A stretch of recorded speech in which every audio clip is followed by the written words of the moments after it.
قد كفاني علم ربي من سؤالي واختياري.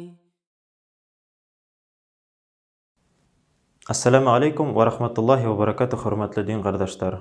Kişi ýanhyz ýaşaý almagan kowuk islam dinile biziň dinimiz gilimsiz bola almaý. Allah subhanahu wa taala izgi Qur'an Kerimde şunday sözler aýtdy: "Fa'lam annahu la ilaha illallah." Belti Allah'tan başga ibadatke laýykly bolgan ilah ýokdur. Allah subhanahu wa taala bunda bizge ışanygyz, inanygyz diýme, iň birisi biligiz. Bizi Qur'an Kerim, Allah subhanahu wa ta'ala'nın izgi sözleri, Peygamber sallallahu aleyhi ve sellem'den hadislerinde biz bilabız. Dinimiz bizi ilim alawga, tırışuwga, ilim izlewge sakara. Peygamber sallallahu aleyhi ve sellem bir hadisinde şunday sözler aýtdy: "Talibul ilmi faridatun ala kulli muslim we muslima."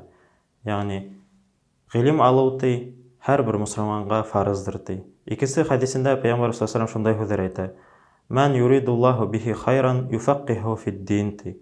Kimge Allah subhanahu wa ta'ala hayırlilik, izgilik dileýdi, oga dinde aňlaw halatin bilirdi, yani oga dinde aňlatyrdy. Ol kişi dinde aňlardy.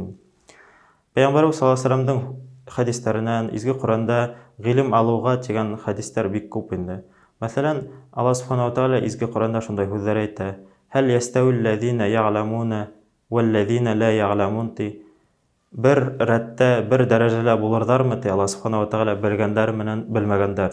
Albitte bir derejede bir orunda ular bulmaslar. Bilmegen menen bilgen bir bula almaz. Tagla Peygamber sallallahu aleyhi ve sellem bir hadisinde şunday sözler aýtdy: "Kimde kim ilim alaw ýoluna basa, ol da kişi Allah ýolunda bolar."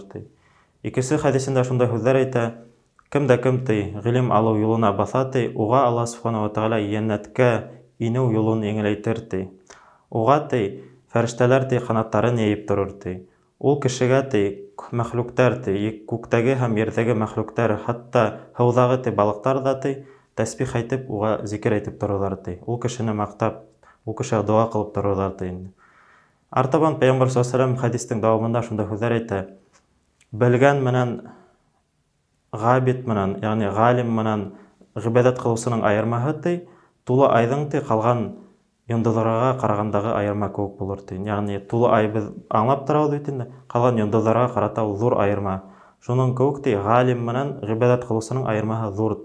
Niýe üçin olay? Çünki balay gana ibadat kılwsy menen galim aýryla. Galim ol bütüne menen bile, bütüne menen aňlay dinimizi. Ol hatta galimler aýta, ol kişi ýoklaganda bilgen kişi, galim kişi ol savap alıp yata. Çünki ýoklaganda la onuň niýeti Allah ýolunda gelesekde işler üçin kös ýyrga, kös toplarga dip ýoklaýdy. Ol kişi Allah subhanahu wa taala savaplaryny ýazyp turasak indi. İnşallah. Allah subhanahu wa taala ikisi bir surahynda şunday sözler aýtdy: "İnnemâ yahşallaha min ibadihi ulemâ." Asyn barlykda Allah'tan korkalar, onuň kuldary arasyndan galimdar.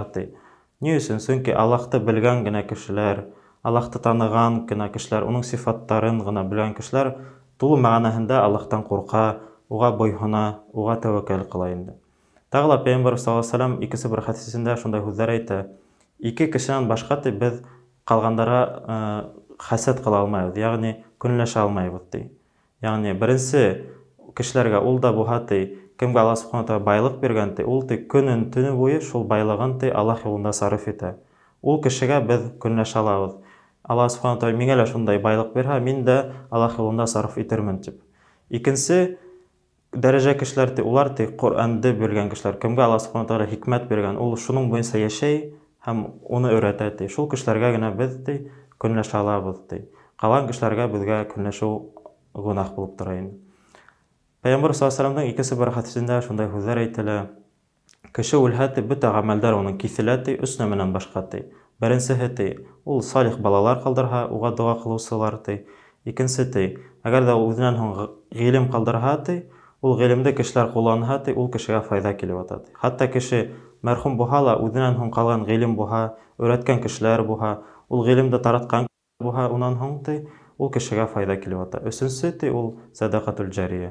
Şoňa Allah subhanahu wa taala bizge ilim toplarga nasip etýän, ilim özlerge Allah ýolunda Иң беренче әлбиттә ул дини гыйлемдар һәм дә инде икенче сфераларга булган гыйлемнәрне эзләү безгә фарыз инде. Аллаһ Субханаһу ва Тааля безгә изге гыйлемдар насип итһен ине.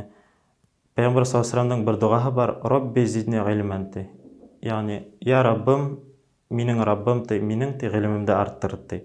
Икенче бер хәдисләрдә килтерелә: "Рабби зидни гыйлман нафиан" ди. Миңа файдалы гыйлемдар насип итһен ине ди. Аллаһ Субханаһу ва Тааля безгә лә изге гыйлемдар насип итһен. Ассаламу алейкум ва рахматуллаһи ва баракатуһ.